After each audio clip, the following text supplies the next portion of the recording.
About 20 years ago, David Marr wrote the definitive biography of Australian Nobel Prize-winning author Patrick White, and David remains an authority on White's life and its importance for understanding his work. He's here with me today at CPX to talk about the significance of religion in understanding Patrick White. David, Patrick White, he was a regular at a number of Sydney Anglican churches back in the 50s to 70s, something like that. What would he make of one if he turned up today? Well, he wouldn't turn up today. He lost his faith in any kind of conventional Christianity by the end. I think he would find much that was very similar, because his first church, as an adult, was St Paul's, Castle Hill, and he was bemused from the start by the rigid evangelical demeanour of that congregation. Well, the story goes that he left the church because the minister wouldn't allow a jelly bean counting raffle or something like that. It's a gorgeous story, but it's a little simplified. I mean, he had begun to drift quite soon from any sort of orthodox Christianity. As you know, he experienced this, a sort of an out-of-body experience. Sort of epiphany. An epiphany. Delivering meals to his dogs on a wet night at a time of great personal despair in his own life, in the paddock of his house in Castle Hill. I mean, many of us, nearly all of us, I suspect, at one time or another in our lives, are going to have the great pleasure of such an epiphany, and they mean a great deal to us. And Patrick chose to interpret his in very conventional Christian terms at first, but within a few years he was beginning to drift into some much more esoteric areas of faith, and with that drift he drifted away from worship at St Paul's. Do you think you can identify the heart of true religion for Patrick White? I mean, there are a few phrases that get used, like the mystery of unity is a phrase that's often used to describe him. What do you see as the heart of White's belief? A search for meaning in the world, and the search for meaning conducted by an artist, not by a scientist or a philosopher, but by an artist. I've just been reading a new biography of Somerset Maugham, and I'm very interested to find in this uncongenial figure something of a similar search that Maugham conducted late in his life into areas of Hinduism and mysticism. But for Patrick, it was a search for some kind of underlying meaning that would make sense of the chaos of the world in which he saw himself very clearly living. It seems to be a very eclectic faith that he had. He famously described himself in his autobiography, Flaws in the Glass. I'll have to read this: as a lapsed Anglican, egotist, agnostic, pantheist, occultist, existentialist, would-be though failed Christian Australian. It's a wonderful description. What's going on in all of that? Well, what's really going on in all of that is he's disguising where he is at the particular moment that he's writing that text. He's just saying, I'm none of these things, but he's not particularly clear about what he actually is. But he did search through Judaism, through the teachings of Jung, through some Confucian texts, through a lot of Christian mysticism, for some kind of key to discover the pattern of the world. He had a great belief in coincidences, a dangerous thing in a novelist, because of course too many coincidences can destroy the finest novels. He was very restrained about coincidences in his writing. He loved them in life. He believed they had real meaning, and he seized on them in life, and he seized on them as evidence of pattern. And whenever he spoke of pattern, he was talking of some kind of God that explained the existence in which he was taking part. One of the themes I find when I'm reading the novels is the earthiness of the spiritual seems very important to him, and there's that great epigraph at the beginning of one of the novels of there is another world, but it's in this one, and things like a quote that comes to mind is that souls have an anus, or God being found in the gob of spittle on the path in the tree of man. Well, the gob of spittle, I mean, that's one of the greatest sequences in Australian writing. The death at the end, the death at the end of the Tree of Man, and the angel of death, of course, remember, was a door-to-door evangelist. Indeed. But the earthiness of God also had a source in the traditions of orthodoxy, and it's very important to remember in all of the examination of Patrick's faith an understanding of his partner Manoli Lascaris' faith. Now, Manoli Lascaris was a non-worshipping Orthodox Greek of profound conviction. He didn't believe in bishops, he didn't believe in worship, he didn't believe in church, but he did believe in the Orthodox faith, a faith that he saw as timelessly old, and Patrick absorbed that idea as well, and capable of surviving the ineptitudes and embarrassments of its own, at times, peasant clergy. And Patrick created many amazingly ignorant, stumbling Orthodox figures in his work, figures that nevertheless project real holiness. He does seem to have an interest in the simpleton who is a genuine believer. I've often wondered whether this reflected a desire for simple faith in himself that he couldn't quite reach because of the complexities of his mind, his life, and those around him. I think that that's right. And he had a notion in several of his books, of course. He has simpletons of one kind or another who are nevertheless sources of great wisdom. And the Solid Mandala is probably the most important of those texts. He wished for a simpler life for himself, but he did live a simple life. By an act of will, he lived in Australia. By an act of will, he worked every day of his life. And as an act of will, he kept his door shut when he was busy. And that was all part of a commitment to a simple life. Well, he broke out, of course, and sort of, travelled the world, and he broke out and went to the theatre and all of these kinds of things. But he had a great belief in simplicity. A kind of monkishness too. A kind of monkishness, and he saw himself devoted to his art in that way, and he had an enormous contempt for people of talent who did not work at their talent. And he saw that in very Christian terms. He saw that as a denial of what had been given. Well, the 1979 Billy Graham crusade features in your, I have to say, splendid biography as an example of, as a time when White really felt he couldn't be a Christian anymore because he just didn't like the way the faith was presented here.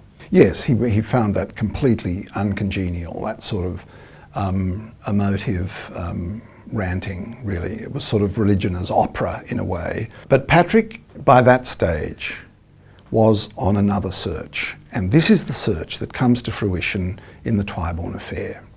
There is a moment in the Twyborn Affair where this ambiguous figure at the centre of the book, sometimes Eddie Twyborn and sometimes a woman, points to a little flower with her foot, by that stage her foot, points to a little flower in the garden and says that what her life is about is the pursuit of purity.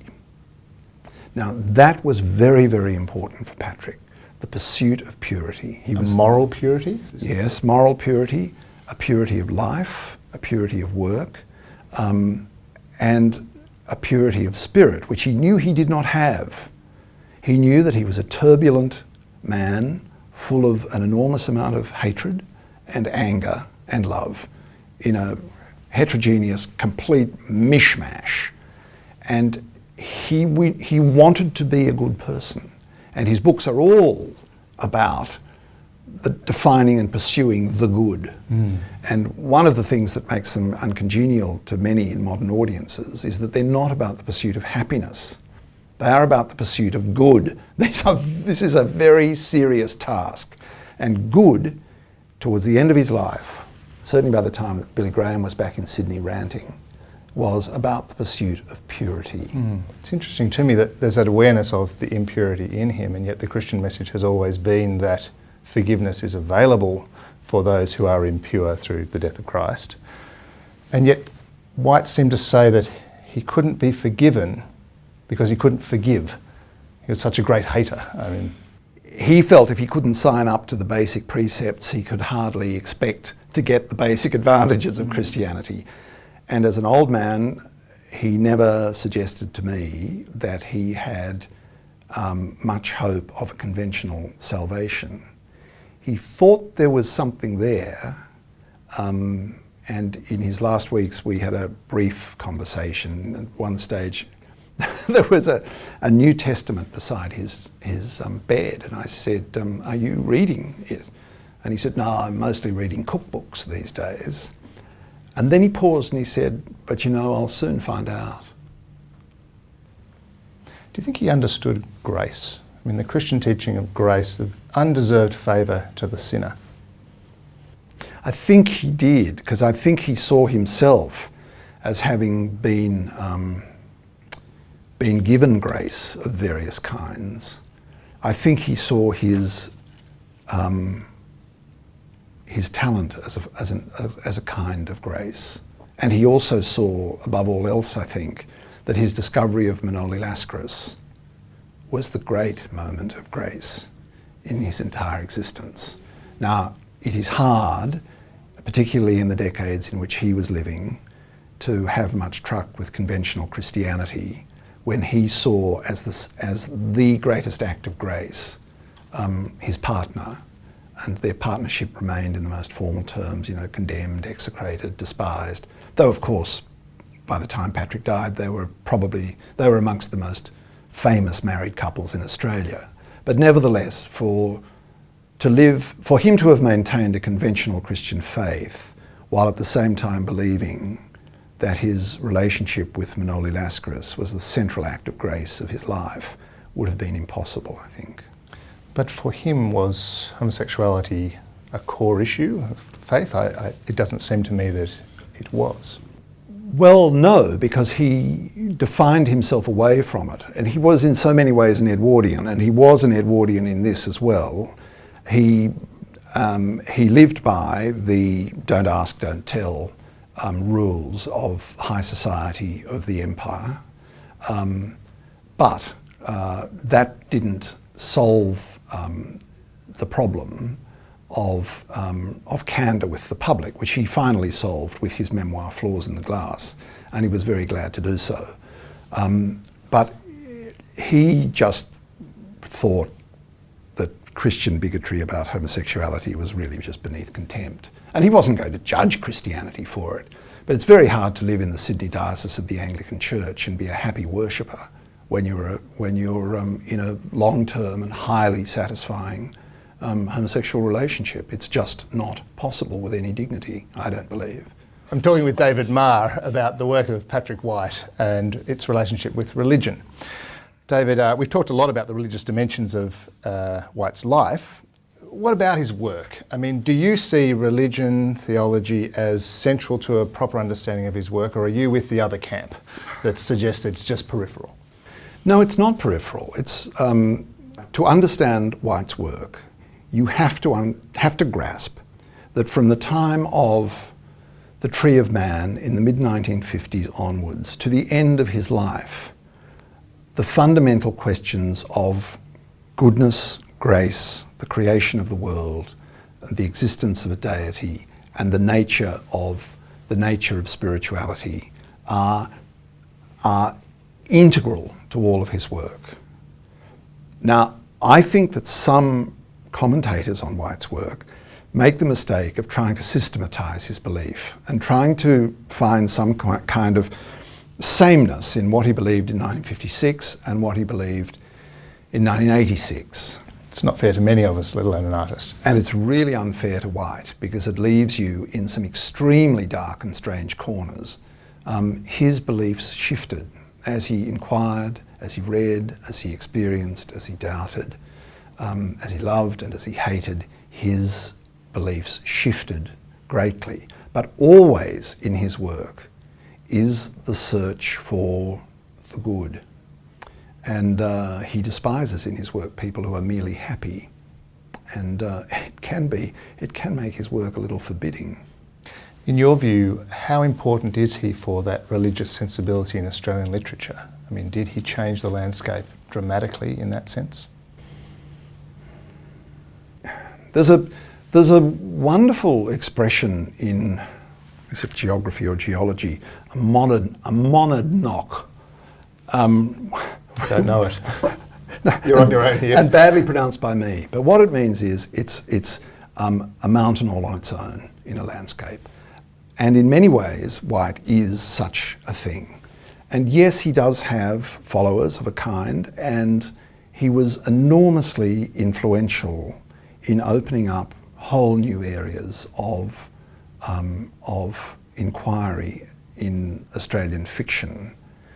And we have now in this country a very popular, very serious novelist who is in some of the same areas himself. That's Tim Winton.